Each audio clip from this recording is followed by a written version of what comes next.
Minasan, selamat Hari Raya Idul Adha. Minal aidin wal faizin. Mohon maaf lahir dan batin ya.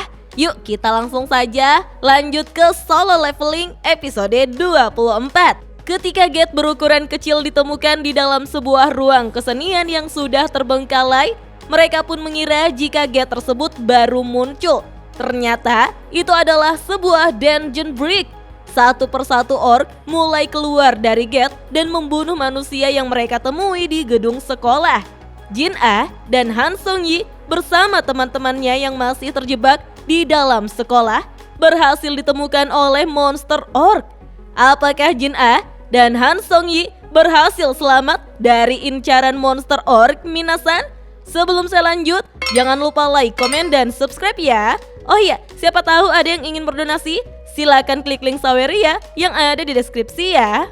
Diawali dari gedung sekolah dengan jendela yang telah terciprat oleh darah serta teriakan dari para pelajar. Terlihat Han Sung-yi berusaha memberanikan diri untuk melindungi Jin-ah dengan menyebut jika ia seorang hunter meskipun peringkat hunternya hanya rank E. Jin-ah pun berusaha menghentikan sahabatnya tersebut, namun salah satu komandan orc merasakan sebuah energi sihir yang terasa sangat lemah, bukan pada diri Han Sung-yi, melainkan pada Jin-ah. Komandan orc pun langsung menyerang Jin-ah dan Han Sung-yi menggunakan kapaknya. Keduanya pun hanya bisa saling berpelukan dan gemetar saking takutnya. Ketika Jin-ah membuka matanya, tiba-tiba ia pun melihat prajurit bayangan dari komandan High Orc yang ditugaskan untuk melindungi Jin-ah telah menghentikan serangan dari orc dengan mencengkram lengannya hingga patah. Jin-ah pun menangis karena menyadari jika komandan High Orc merupakan prajurit bayangan dari opanya. Setelah mematahkan lengan musuhnya, komandan High Orc melayangkan sebuah pukulan yang sangat keras hingga orc tersebut terpental jauh ke atas, bahkan melubangi atap gedung sekolah. Salah satu monster orc tampak ketakutan melihat 3 High Orc yang melindungi mangsa mereka. Sementara itu, Guild Knight bersama Jinwoo telah memasuki gate rank A. Di awal dungeon, mereka dikejutkan dengan kemunculan monster Ogre Two-Headed Ghoul yang berukuran raksasa dengan memegang sebuah senjata kapak. Park Jung-soo meminta agar seluruh anggotanya untuk berhati-hati dan waspada. Namun, melihat kehadiran manusia, monster Ogre lalu melayangkan sebuah serangan menggunakan kapaknya. Sang Master Guild Park Jung-soo sebagai tanker lalu bersiap-siap menghalau serangan monster Ogre menggunakan skill protection-nya. Dan sebuah serangan yang kuat dari monster Ogre pun berhasil dihentikan oleh Park Jung-soo. Ia lantas memanggil rekannya Jung Yong-tae. Lalu dengan cepat Jung Yong-tae berlari menaiki senjata monster Ogre itu untuk menyerang dengan mengincar mata Ogre menggunakan pedangnya. Setelah berhasil melukai mata monster Ogre, ia kemudian memberikan aba-aba kepada para hunter lainnya untuk menyerang. Para hunter lalu berlari untuk menyerang Ogre yang sudah kehilangan penglihatannya. Serangan mereka berhasil memotong kedua lengan Ogre, kemudian dilanjutkan dengan para hunter mage yang berada di belakang yang langsung mengeksekusi monster Ogre menggunakan sihir api dan petir. Dengan kerjasama itu, mereka pun akhirnya membunuh Ogre tersebut. Kemudian mereka pun segera memeriksa equipment sebelum melanjutkan penelusuran di dalam dungeon. Park Jung-soo menyadari jika raid kali ini tidak akan berjalan dengan mudah, apalagi di awal-awal dungeon mereka harus menghadapi monster Ogre Two-Headed Ghoul. Ia lalu menanyakan, apakah Jinwoo mengerti apa itu monster Two-Headed Ghoul? Jinwoo pun menjawab jika monster tersebut adalah penjaga makam. Park Jung-soo lantas menjelaskan bahwa mereka tidak masalah jika menghadapi monster tersebut sebagai boss dungeon. Namun bila bertemu dengan salah satu monster Ogre di awal dungeon, maka dungeon akan dipenuhi dengan monster undead. Sesuai dugaan Park Jung-soo, di dalam dungeon ternyata dipenuhi oleh monster undead yang bergerak ke arah mereka, membuat para hunter mulai terlihat panik. Namun hal yang aneh pun terjadi. Gerombolan monster undead tiba-tiba berhenti bergerak. Melihat hal aneh tersebut, salah seorang hunter penasaran mengapa para monster undead tiba-tiba terdiam setelah monster undead melihat ke arah mereka. Padahal seharusnya monster tersebut langsung menyerang setelah melihat musuh. Apakah mereka takut terhadap sesuatu? Para hunter rupanya tidak menyadari jika yang ditakuti oleh monster undead adalah Sung Jinwoo. Melihat monster undead membuat Jinwoo sedikit hopeless karena ia berekspektasi tinggi ketika mendengar bahwa gate yang akan ia masuki adalah gate A kelas tertinggi. Tiba-tiba Jinwoo merasakan sebuah sinyal bahaya dari prajurit bayangan yang ditugaskan untuk melindungi adiknya, Jin Ah. Ia pun merasa sangat khawatir dengan adiknya tersebut. Jinwoo lantas meminta izin untuk keluar dari dungeon ini karena ada masalah penting yang harus ia selesaikan secepatnya. Mendengar hal tersebut membuat Park Jong-soo bertanya apa yang sebenarnya Jinwoo bicarakan.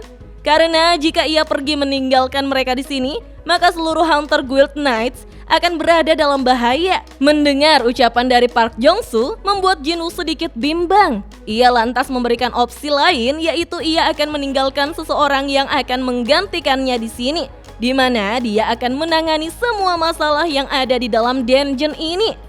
Beberapa saat kemudian, Jinwoo mengeluarkan prajurit bayangannya yang membuat Park Jong-soo dan hunter lainnya terkejut. Park Jong-soo menyebut jika itu adalah monster semut di Pulau Jeju. Dan Beru sebagai prajurit bayangan terkuat rank general pun muncul di samping Jinwoo. Jinwoo pun mengatakan jika mereka sudah mengetahui kekuatan dari prajuritnya tersebut, sehingga ia tak perlu repot-repot untuk menjelaskannya lagi. Beru akan menggantikan posisinya saat ini untuk membantu mereka menyelesaikan dungeon. Jinwoo memberikan perintah kepada Beru untuk melindungi semua manusia yang ada di dalam dungeon ini. Beru kemudian bertanya, bagaimana dengan mereka yang bukan manusia? Jinwoo menjawab untuk melakukan apapun sesukanya. Mendengar perintah tersebut membuat Beru sangat bersemangat, lalu melepaskan sebuah gelombang energi yang sangat kuat hingga membuat hunter di sekitarnya sedikit ketakutan karena harus melanjutkan raid bersama dengan monster menakutkan tersebut. Jinwoo pun menjelaskan jika prajuritnya akan membantu mereka. Seharusnya 20 prajurit sudah cukup untuk mengatasi dungeon ini. Setelah mengeluarkan prajurit bayangannya, Park Jong-soo dan Jung Ye-rim masih merasa sedikit khawatir. Bagaimana jika prajuritnya hilang kendali? Jinwoo yang pusing memikirkan keadaan adiknya, lalu menatap mereka dengan ekspresi yang marah, lalu mengatakan jika mereka keberatan dengan kehadiran prajurit bayangan, maka Jinwoo akan menarik seluruh pasukannya dari sini. Karena lebih baik mereka ada di sini daripada tidak sama sekali. Melihat Jinwoo sudah dalam keadaan yang marah, membuat Park Jong-soo dan Jung Ye-rim menjadi ketakutan. Mau tak mau, mereka harus menyetujuinya. Setelah mengecek skill Shadow Exchange-nya, ternyata masih dalam keadaan cooldown sekitar 1 jam 42 menit 16 detik untuk bisa menggunakannya kembali. Jinwoo pun merasa sangat kesal karena terjadi hal yang bersamaan seperti ini. Dengan cepat, Jinwoo melesat berlari menuju ke lokasi adiknya yang sedang dalam bahaya. Setelah melihat Jinwoo yang pergi, Park Jong-soo pun sedikit galau. Jung Yeon-tae lalu menanyakan apa yang akan mereka lakukan selanjutnya. Park Jong-soo pun meminta waktu untuk berpikir sejenak. Sementara itu, Jinwoo terus melesat dengan sangat cepat. Ia merasakan transmisi bahaya dari prajurit bayangan yang telah disisipkan pada Jin Ah. Dan hal tersebut menjadi sebuah firasat buruk baginya. Melihat gerombolan monster undead yang berada di gerbang pintu keluar, membuat Jinwoo merasa marah dan menyuruh mereka untuk segera pergi dari jalannya serta mengeluarkan 2 belati Demon Kings miliknya. Secara mengejutkan, para monster undead mengikuti perintah dari Jinwoo. Mereka bahkan berlutut di hadapannya. Melihat hal tersebut, Jinwoo berpikir, apakah para monster undead bertindak seperti itu dikarenakan ia sudah menjadi seorang Shadow Monarch? Jinwoo lalu melompat melewati semua monster undead sambil memanggil sang naga Kaisel. Jinwoo akhirnya keluar dari gate sambil mengendarai naga Kaisel. Para warga yang sedang menunggu di luar gate menyaksikan hal tersebut sambil merekamnya. Di bawah guyuran hujan yang sangat deras, Jinwoo yang menaiki naga Kaisel memerintahkan Kaisel agar pergi menuju ke tempat adiknya Jin Ah dengan kecepatan penuh, serta mengaktifkan skill Monarch Domain untuk meningkatkan status prajurit bayangannya. Mendengar perintah dari sang master, Kaisel pun terbang dengan kecepatan penuh. Beralih ke lokasi di mana para High Orc yang menjaga Jin-Ah berhasil membunuh salah satu monster orc dengan menebasnya menjadi beberapa bagian. Para murid yang masih selamat ketakutan melihat High Orc yang membantai orc. Kita pun diperlihatkan komandan High Orc yang marah mencengkram dua monster orc sekaligus lalu menghempaskannya ke lantai hingga tewas. Melihat hal tersebut, para murid bingung dan heran. Ada monster High Orc yang melindungi mereka. Jin-Ah lalu bertanya kepada komandan High Orc, apakah Oppa akan datang? Komandan High Orc lantas memberikan isyarat agar Jin-Ah tetap berada di belakangnya karena segerombolan monster orc sedang menuju ke tempat mereka. Kemudian di dalam Dungeon Brick, penyegelan terakhir sudah sempurna. Kita pun diperlihatkan monster boss orc yang sedang duduk di kursi singgasananya. Dia adalah sang kepala suku orc Agung Groktar. Saat ini, semua makhluk yang akan menghentikannya sudah tidak ada lagi. Salah satu bawahannya menjelaskan jika para manusia sedang dilindungi oleh warrior High Orc. Groktar lalu bertanya, berapa jumlah warrior High Orc tersebut? Bawahannya menyebutkan jika mereka berjumlah 3. Mendengar hal tersebut membuat Groktar menjadi marah karena warrior suku orc yang agung bahkan tidak bisa mengalahkan 3 High Orc. Hal itu sungguh menyedihkan. Groktar lalu mengambil pedangnya sambil memerintahkan pasukannya untuk menunjukkan jalan menuju ke High Orc itu karena ini adalah saatnya untuk berburu. Beralih di dalam dungeon rank A, para semut bayangan sudah bersiap-siap untuk membantu manusia membunuh para monster undead. Namun para hunter terlihat takut dan ragu dengan kehadiran makhluk summon yang dikeluarkan oleh Jinwoo untuk membantu mereka. Mereka bahkan mau mundur karena berpikir bagaimana jika mereka berbalik menyerang. Park Jong-soo sebagai pemimpin raid masih terus berpikir serta menimbang-nimbang apakah mereka mundur atau melanjutkan raid tersebut. Namun jika ia keluar dari gate sekarang, ia merasa bingung hal apa yang akan ia sampaikan kepada para reporter. Park Jong-soo memikirkan sebuah ide yang pastinya akan berhasil, yaitu mereka mundur dari raid gara-gara makhluk summon yang menakutkan. Tapi Park Jong-soo tiba-tiba dikejutkan dengan kehadiran Beru. Park Jong-soo mencoba berkomunikasi dengan Beru dengan mengatakan jika ia ingin pergi keluar dungeon. Dalam sekejap, Beru sudah menghilang. Lalu beberapa saat kemudian, dia datang kembali dengan membawa kepala monster undead lalu memberikannya kepada Park Jong-soo.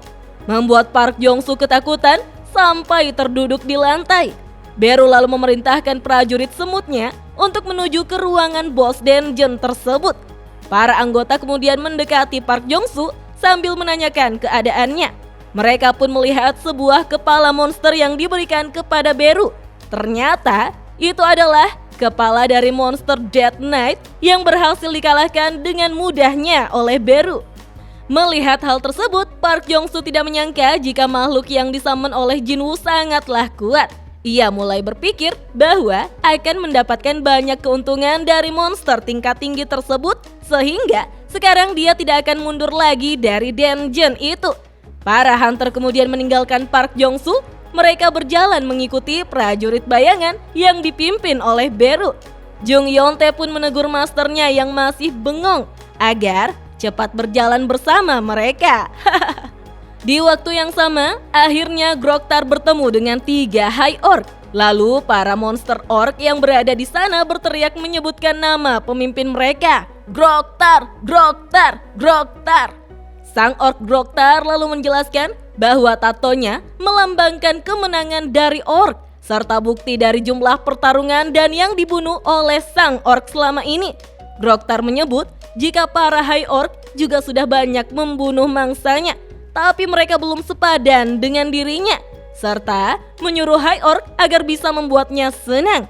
Groktar lalu menyerang menggunakan pedangnya, namun berhasil dihentikan oleh salah satu High Orc menggunakan pedangnya. Melihat serangannya dihentikan, membuat Groktar marah, lalu ia mengayunkan pedangnya dengan sekuat tenaga hingga membuat High Orc terbelah menjadi 2. Beberapa saat kemudian, prajurit bayangan High Orc kembali pulih seperti sedia kala. Melihat hal tersebut membuat Groktar merasa bingung, sihir macam apa itu? Mengapa tubuhnya utuh kembali? Tidak sulit membunuh mereka ratusan atau bahkan ribuan kali. Namun sebuah perintah untuk membunuh manusia terus-menerus muncul hingga membuat kepalanya menjadi sakit. Merasakan hal tersebut membuat Groktar berpikir untuk bisa menyelesaikan hal ini secepatnya. Groktar menyadari jika para High Orc bergerak dengan menggunakan sihir, maka dari itu, untuk mengalahkan mereka, Groktar harus membereskan terlebih dahulu penyihirnya, sehingga mereka akan menghilang. Groktar lalu memerintahkan pasukannya untuk membunuh Jin-Ah terlebih dahulu, karena High Orc akan kembali pulih setelah diserang. Maka, mereka harus menyerang secara terus-menerus tanpa berhenti sedikit pun. Para High Orc yang hanya berjumlah 3 saja tak mampu untuk menahan serangan gerombolan orc yang secara bergantian menyerang mereka tanpa henti. Melihat hal tersebut, Han Song-yi lantas mengajak Jin-Ah untuk menjauh dari pertarungan tersebut. Namun tiba-tiba, Groktar berhasil menangkap Jin-Ah dengan mencengkram wajahnya. Sambil mencengkram Jin-Ah, Groktar berkata jika dialah orang yang memiliki energi sihir dari High Orc dan untuk itu Jin-Ah harus mati. Namun dari kejauhan, sang naga Kaisel melesat dengan cepat membawa sang Master Sung Jinwoo menuju ke lokasi Jin-Ah. Groktar pun terkejut merasakan aura yang sangat mengerikan sedang datang menuju ke arah mereka.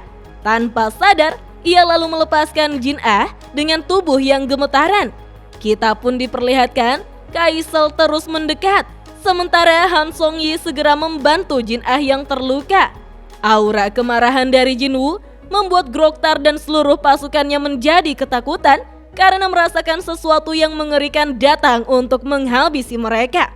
Groktar pun berteriak agar semua pasukannya menghindar, tetapi ledakan terjadi menghancurkan gedung sekolah serta membuat Groktar sampai terbang.